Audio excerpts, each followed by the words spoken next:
Background.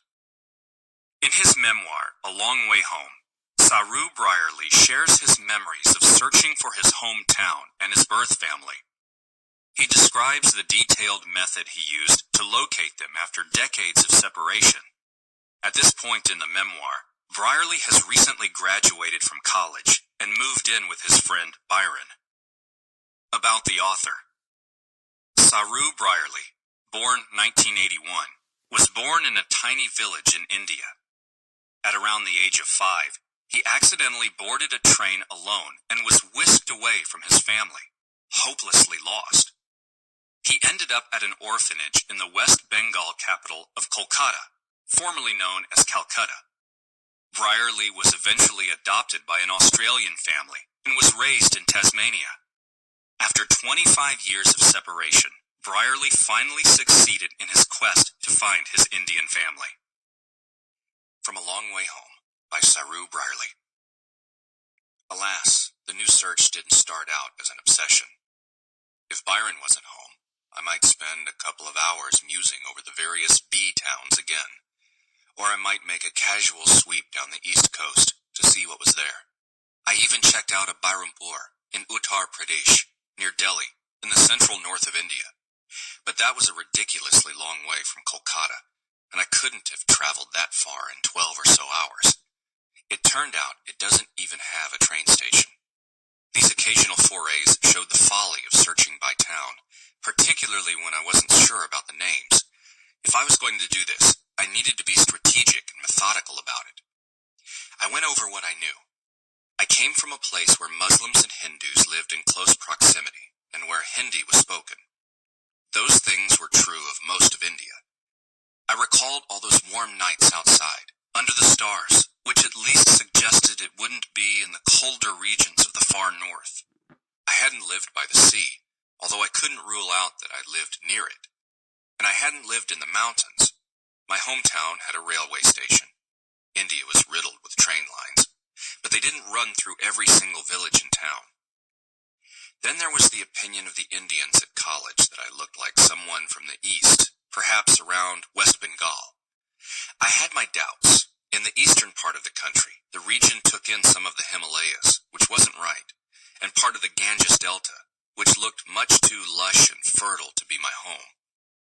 But as these were people who had first-hand experience of India, it seemed silly to dismiss their hunch. I also thought I could remember enough landmark features to recognize my hometown if I came across it, or to at least narrow the field. I clearly recalled the bridge over the river where we played as kids, and the nearby dam wall that restricted the river's flow below it. I knew how to get from the train station to our house, and I knew the layout of the station. The other station I thought I remembered quite well was the B one, where I'd boarded the train. Although I'd been there quite a few times with my brothers, they'd never let me leave it, so I knew nothing of the town outside the station. All I'd ever seen beyond the exit was a sort of small ring road for horse carts and cars, and a road beyond it that led into the town. But still, there were a couple of distinguishing features. I remembered the station building, and that it only had a couple of tracks, over the other side of which was a big water tank on a tower.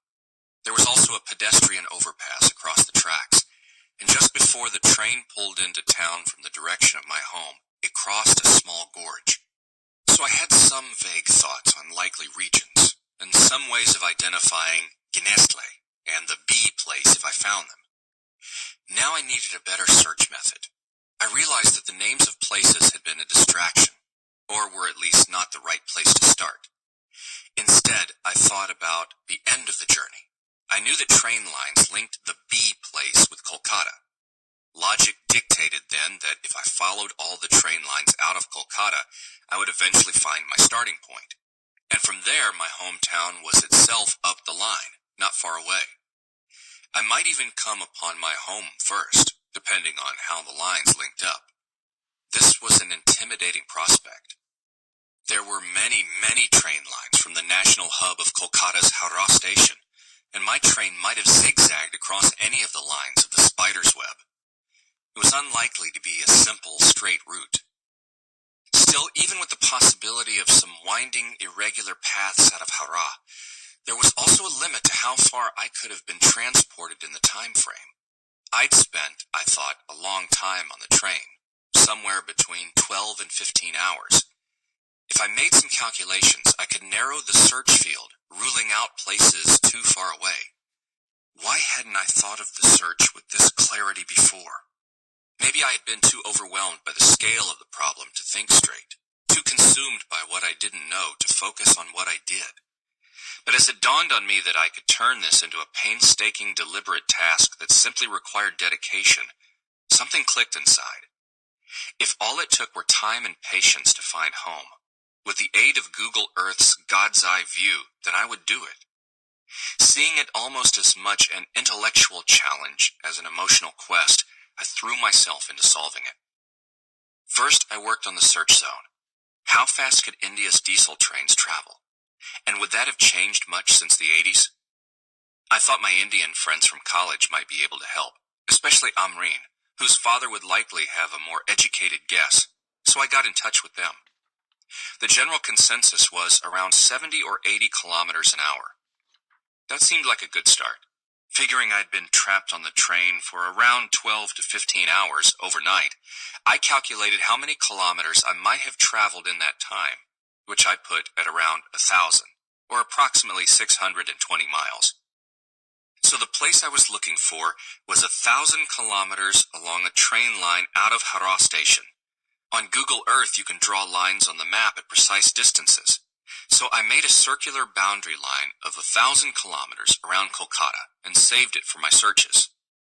That meant that as well as West Bengal, my search field included the states of Jharkhand, Chhattisgarh, and nearly half of the central state of Madhya Pradesh to the west, Orissa to the south, Bihar and a third of Uttar Pradesh to the north, and most of the northeastern spur of India, which encircles Bangladesh.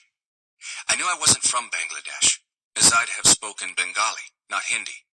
This was confirmed when I discovered that a rail connection between the two countries had only been established a few years ago. It was a staggering amount of territory, covering some 962,300 square kilometers, over a quarter of India's huge landmass. Within its bounds lived 345 million people. I tried to keep my emotions out of the exercise, but I couldn't help but wonder, is it possible to find my 4 family members among these 345 million?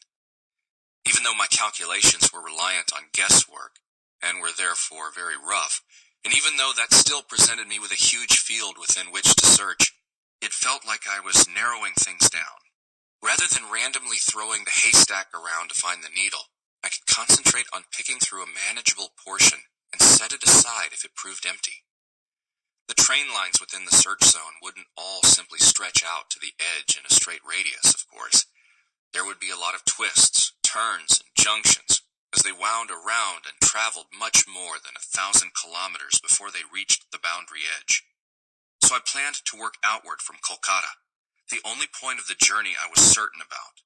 The first time I zoomed in on Howrah station, looking at the rows of ridged gray platform roofs and all the tracks spilling out of it like the fraying end of a rope, I was amazed and shocked that I'd once trod barefoot along these walkways.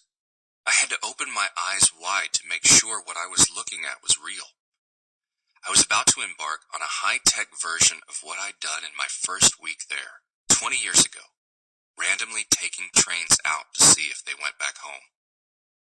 I took a deep breath, chose a train line, and started scrolling along it. Immediately it became clear that progress would be slow. Even with broadband, my laptop had to render the image, which took time. It started a little pixelated, then resolved into an aerial photograph. I was looking for landmarks I recognized, and paid particular attention to the stations, as they were the places I remembered most vividly. When I first zoomed out to see how far I'd gone along the track, I was amazed at how little progress the hours of scrolling and studying had brought me.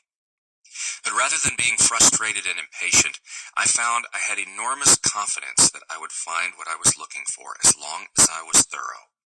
That gave me a great sense of calm as I resumed my search. In fact, it quickly became compelling, and I returned to it several nights a week. Before I turned in each night, I'd mark how far I'd gone on a track and save the search, then resume from that point at the next opportunity. I would come across goods yards, overpasses and underpasses, bridges over rivers and junctions. Sometimes I skipped along a bit, but then nervously went back to repeat a section, reminding myself that if I wasn't methodical, I could never be sure I'd looked everywhere. I didn't jump ahead to look for stations in case I missed a small one. I followed the tracks so I could check out anything that came along.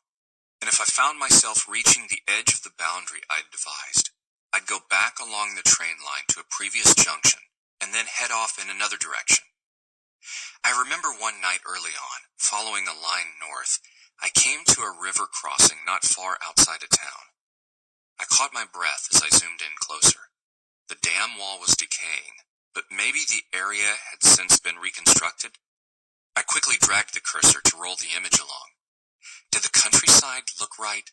It was quite green, but there were a lot of farms on the outskirts of my town. I watched as the town unpixelated before my eyes. It was quite small. Too small, surely, but with a child's perspective. And there was a high pedestrian overpass across the tracks near the station. But what were the large blank areas dotted around the town? 3 lakes, 4 or 5 even, within the tiny village's bounds. And it was suddenly obvious that this wasn't the place. You didn't clear whole neighborhoods to put in lakes. And of course, many stations were likely to have overpasses, and many towns would be situated near life-giving rivers, which the tracks would have to cross. How many times would I wonder if all the landmarks aligned, only to be left with tired, sore eyes and the realization that I was mistaken again? Weeks and then months passed, with my spending hours at a time every couple of nights on the laptop. Byron made sure I spent other nights out in the real world, so I didn't become an internet recluse. I covered the countryside of West Bengal and Jharkhand in these early stages without finding anything familiar. But at least it meant that much of the immediate vicinity of Kolkata could be ruled out. Despite the hunch of my Indian friends, I'd come from farther away. Several months later, I was lucky enough to meet someone with whom I started a new relationship, which made the search less of a priority for a while.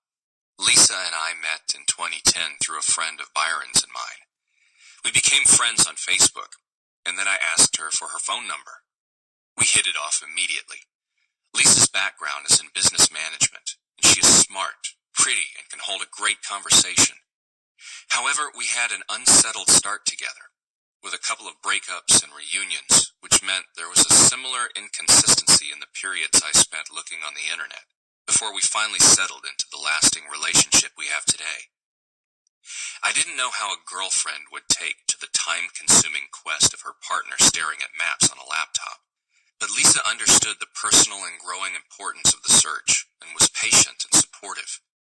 She was as amazed as anyone about my past and wanted me to find the answers I was looking for. We moved into a small flat together in 2010. I thought of the nights I spent there on the laptop as being a pastime, like playing computer games.